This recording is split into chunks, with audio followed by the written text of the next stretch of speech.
আলুর এই রেসিপি থাকলে ভাত, রুটি, লুচি, পরোটা সবার সাথে কিন্তু জমে যায়।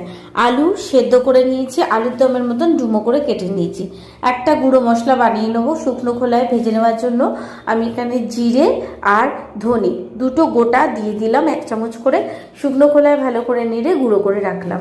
সর্ষের তেলে কালো জিরে ফোড়ন দিয়ে সেদ্ধ করে রাখা আলুগুলো দিয়ে ভালো করে ভেজে নিলাম। তারপরে পরিমাণ মতো লবণ, হলুদ গুঁড়ো, কাশ্মীরি রেড চিলি পাউডার আর নিরামিষ রান্না যেহেতু অবশ্যই একটু চিনি অ্যাড করলাম। করে ভালো করে নাড়াচাড়া করব যাতে সমস্ত মশলা যেন আলুর ভেতর পর্যন্ত যায়।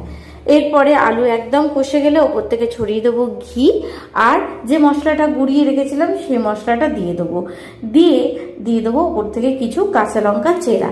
ব্যাস, একেবারে রেডি আলুর নতুন ধরনের রেসিপি, যা নিরামিষ দিনে বানালে অবশ্যই জমে যাবে রুটি, পরোটা বা লুচির সাথে।